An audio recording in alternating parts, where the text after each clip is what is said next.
Atenção! O programa Rasta News não é recomendado para menores de 16 anos. Contém linguagem obscena, palavras de baixo calão, piadas ruins e humor nordestino. Tirem as crianças da sala.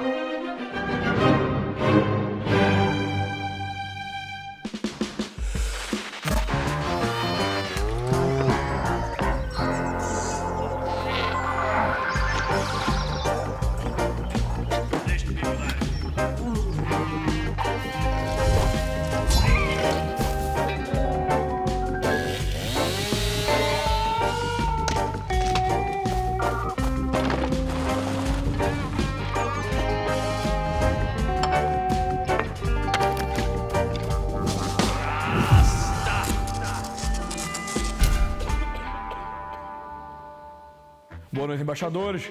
Boa noite, Rastas e Rastas. Sejam bem-vindos a mais um Rasta News, o seu jornal semanal isento de notícias.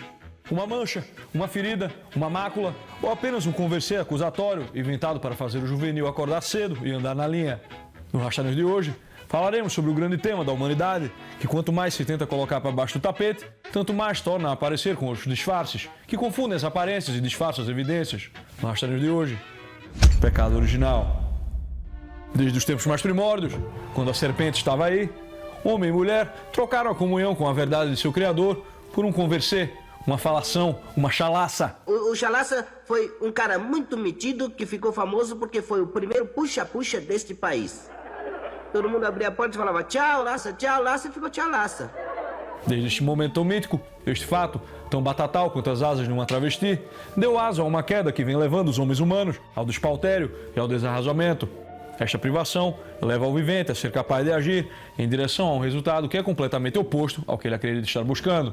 Em outras palavras, o homem humano se engasgou consigo mesmo. Ele acha que está fazendo uma coisa quando está fazendo outra. Tal qual o cachaceiro, já descrito pelo profeta de Petrópolis, Gil Brother Away, ele toma no furico hoje e amanhã ele toma no furico de novo. Ele não sabe o que ele fez.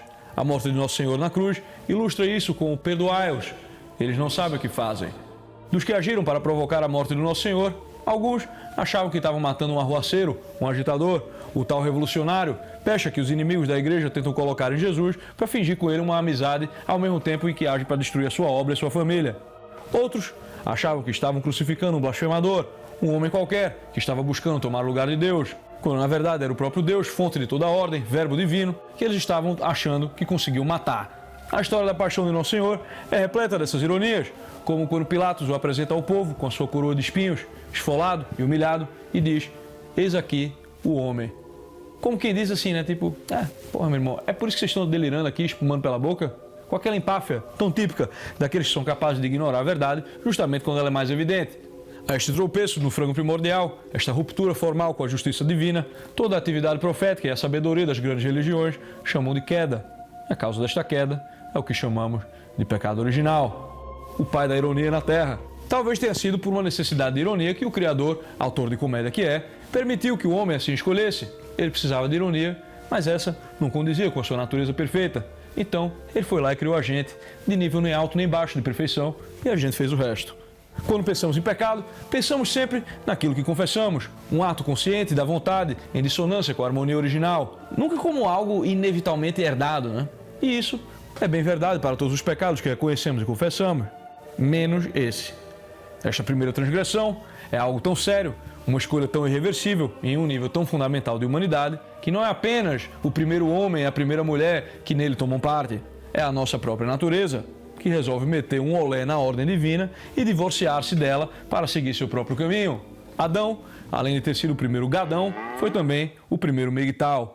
Segue teu próprio caminho aí pra tu ver onde é que tu vai chegar, filho de rapariga. Gargarejando a maionese sulfurosa do capeta ao som de Picon Blide.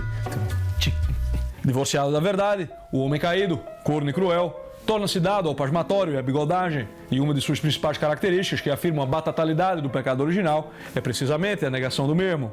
Quanto mais enganos o homem carrega, menos enganado ele se sente. Quantos de nós não vamos ali a alienistas mequetrefes que nos dizem que não há nada de errado conosco? Que a gente precisa o quê? A gente precisa se libertar do sentimento de culpa armazenado nessa forma de complexos. A gente precisa quebrar os tabus da sociedade. Quebrando teu cu, #amor. Nós somos uns maravilhindos, né? Precisamos amar a nós mesmos como se não houvesse amanhã. Esse negócio de amar a si mesmo, meu amigo, tá pedindo o quê? Tá pedindo MTV.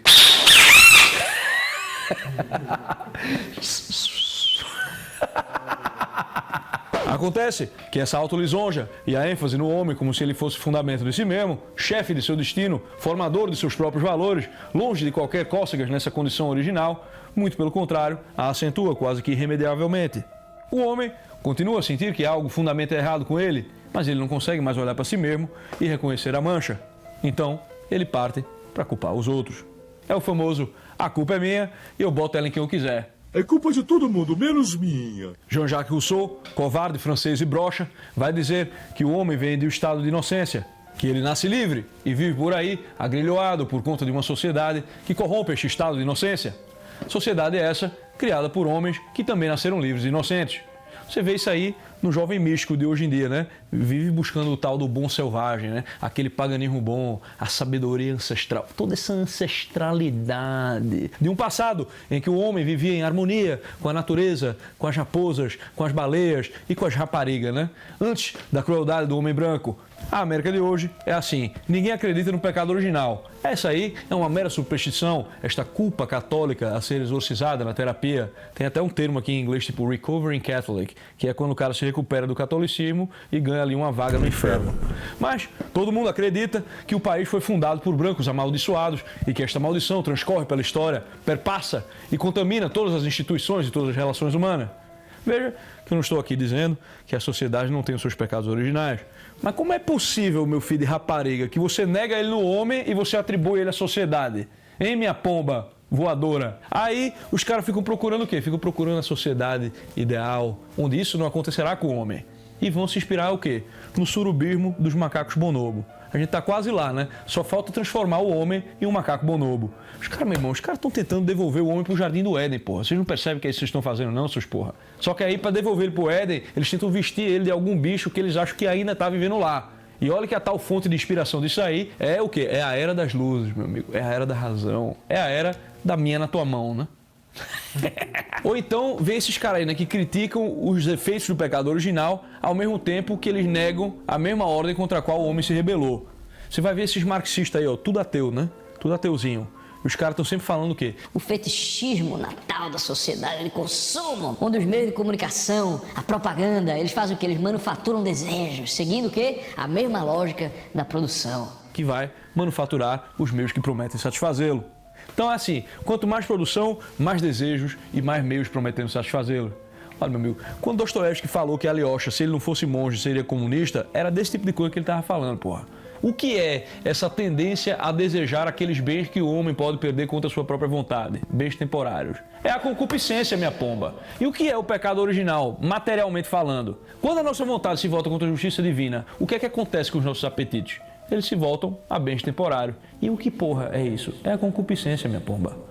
Os caras estão aí denunciando a matéria do pecado original como se eles fossem ali uns profetas do Velho Testamento. Só que em vez de exortar o homem a reunir-se à justiça divina, através do caminho que o próprio Deus nos deixou, agora eles querem o quê? Eles querem que o Estado entre para corrigir essa falha de natureza humana, né? Ele vai transformar o homem em um novo homem. Então o homem vai deixar de ter essa natureza que o deixa escravo do consumismo. Através do quê? Através de um lindo controle governamental exercido por o quê? Por um bando de burocrata iluminado de inteligência angélica, meu amigo. O que significa que eles apenas são orgulhosos demais para reconhecer a sujeira neles mesmos, né? Aí, da mesma forma, essa galera é a primeira a dizer que Religião é apenas uma forma de controle social. Bom, controle social é a tua calcinha no meu varal, meu amigo. A real é que isso aí diz mais sobre quem acusa a religião do que sobre ela mesma, né? Esse salafrário está enxergando é o quê? Ele está enxergando uma concorrência, porque ele saca que o homem tem a capacidade e o desejo de ser conduzido, e aí ele está reconhecendo uma grande oportunidade De ser um crocodilo.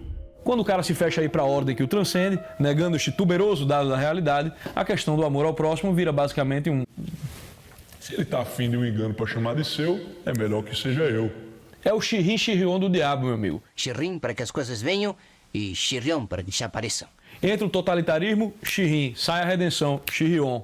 Este idiota, xirrião.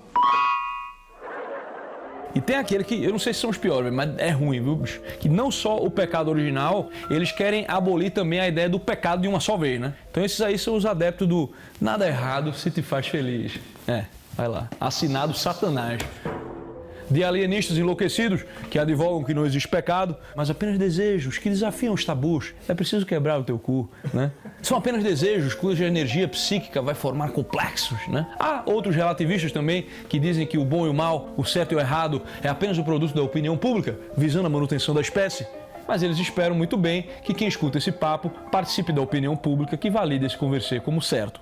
Os exemplos são muitos, mas um traço constante dessa gente, que, incapaz de enxergar na religião mais do que uma caricatura kantiana de moralismo, querem substituí-la por outra coisa.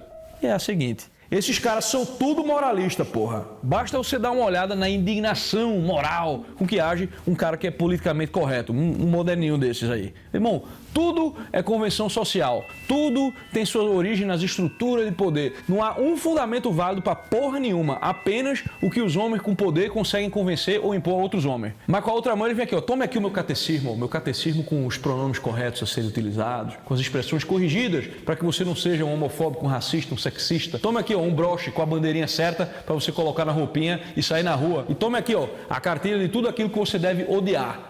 Já foi dito aqui nesse programa, mas vale a pena dizer de novo. Todo progressista é um moralista travestido de libertino. O moralismo, meu irmão, ele é mais um efeito da perda da justiça que formalmente corresponde ao pecado original. O homem que esquece que Deus está acima dele, perdeu o senso das proporções das coisas, porra. Então ele não consegue mais hierarquizar porra nenhuma, nem as virtudes, nem os vícios. Mas ele não perdeu os movimentos de repulsa e de atração em relação às coisas do mundo. Então ele vai colocar tudo o que a ele causa repulsa dentro da mesma régua. É só você ver, pode ver. Você mostra ali que uma gástrula já tem furico e que ficar tentando calcular um tempo depois da concepção para liberar o aborto é uma bigodagem assassina, o progressista vai responder: mas o homem pode abandonar a mulher, né?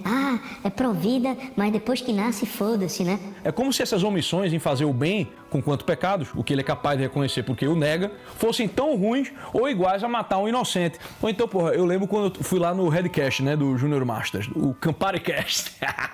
Eu tava dando uma distinção filosófica sobre a liberdade e mostrando que a verdadeira liberdade vem de quando as virtudes vencem os vícios, e que isso é um vislumbre do homem participando na verdadeira liberdade, que é a liberdade divina. Imediatamente veio um migtal desses aí maníacos por saúde dizer: fala de vencer os vícios, mas está fumando cigarro e bebendo vinho. Bora, meu irmão, vou dirigir hoje, meu irmão. Vou bater um racha aí, vou humilhar geral. Vamos lá, bora? Cara, você bebeu demais, cara. Pode provocar um acidente. Por favor, não dirija. Quem é você, meu irmão? Seu fumante, você fuma, cara. Quem é você pra falar de mim? Enfim, o cara era um moralista.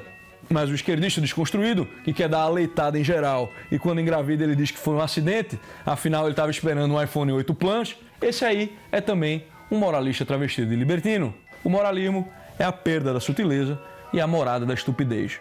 Porém, contudo, todavia, apesar das adversidades, não existe bem circunstância adversa. Essa eterna contradição humana pode ser fonte de grandes produções, productions, quando reconhecida, incorporada ao arco de nossa história.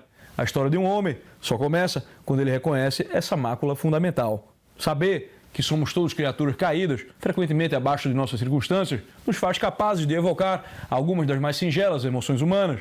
O temor e a pena, a simpatia e o ridículo, cujo casamento nos dá a catarse, que nos livra do peso das duas primeiras na tragédia, ao passo em que as duas últimas nos provocam a galhofa, a galhardia e a alegria de viver na comédia. E nelas reside não apenas o consolo do teatro, mas a capacidade da nossa integração como seres sociais e o próprio vislumbre da nossa redenção. Bom, até que para a gravidade do delito, dá para dizer que estamos melhor do que merecemos, né? E não é à toa que a forma artística mais perseguida pelos moralistas do bem de hoje é a comédia. Porra, meu irmão, toda vez que eu vou falar de comédia fica um negócio sem graça, né, velho? Fica um negócio sem graça danado. Porque a coisa começa a ficar séria, né? Começa a abrir ali uma porta para a transcendência, a contemplação da mortalidade e do consequente ridículo das preocupações mundanas. Mas aí, porra, eu me vejo aqui com esse chapéu, todo esculhambado aqui, e me lembro de outro fato tão batatal quanto o pecado original. As pessoas cagam no mar, porra!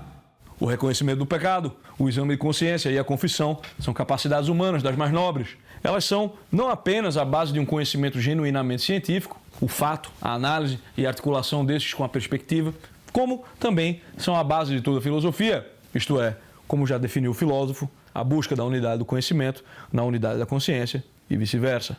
Assim como é a própria estrutura da salvação humana, seu caminho de reconciliação com a verdade criadora, inspiração de toda a arte e verdadeira morada do seu espírito.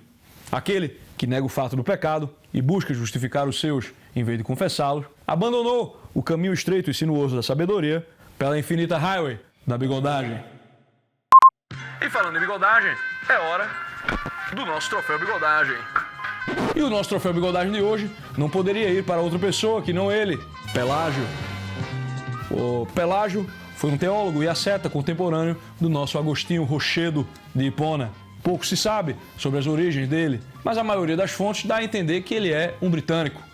Pô, meu irmão, eu acho que a gente deveria mudar a expressão de presente de grego para presente de inglês. Porque a Inglaterra tem essas características, né? De nos dar umas coisas muito bonitas ali, umas contribuições muito boas, né? Mas que possuem uns defeitos quase insuperáveis, né? Como, por exemplo, o próprio conservadorismo inglês, forte guardião da liberdade política do homem, mas totalmente mão de alfalisson para afirmar alguma coisa realmente, né? Herança do quê? Herança do iluminismo inglês.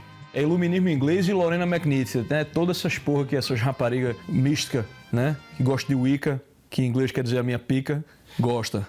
Pelágio foi um homem dotado de grande beleza e intelecto e deve servir de aviso a esses estoicozinhos aí, ó, que ficam dando conselho de masculinidade sentado em cadeirinha de gamer no YouTube. Tô de olho em vocês, tá ligado? Pelágio focou tanto nos estoicos que ele esqueceu que o que presta nele já está no cristianismo e o que não está não presta. E foi dessa ênfase no esforço humano para atingir uma vida austera, sábia e equilibrada, coisa que o próprio Pelágio tinha, pois ele é referido até mesmo por seus opositores como um homem de conduta santa. Foi disso daí que nasceu a sua heresia, uma heresia velha cujo mofo nos assombra até hoje. Então preste atenção aí, viu, seus red pill do caralho. Dieta e treino, né? Sêneca e Picão Blide, vendendo inteligência emocional. Pelágio era infinitamente superior a qualquer um de vocês. Isso não foi o suficiente para impedir que ele terminasse por parir uma heresia monumentalmente demoníaca.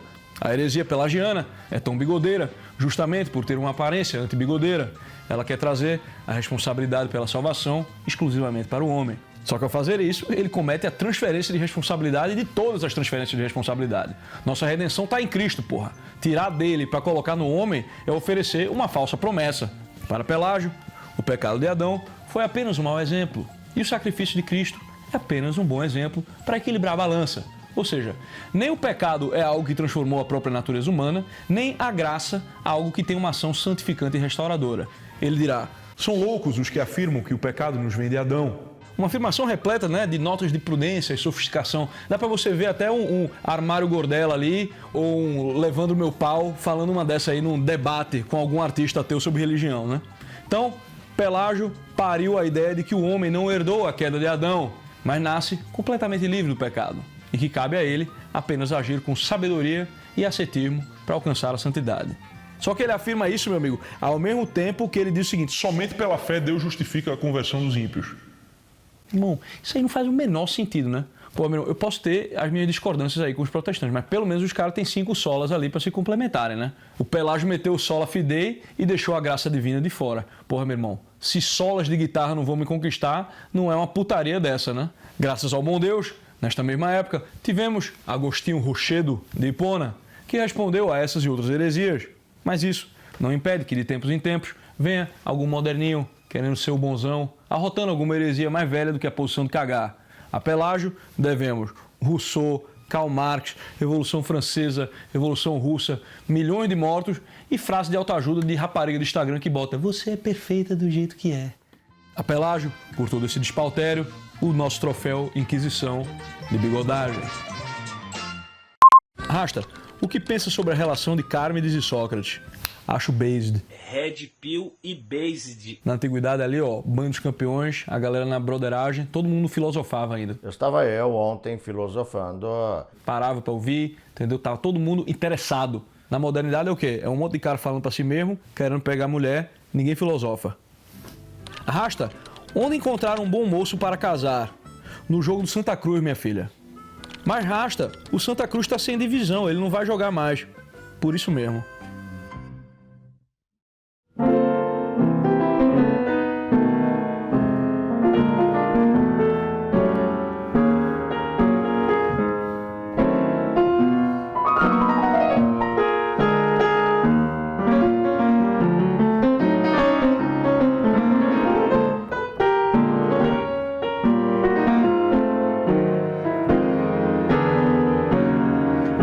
é, senhor?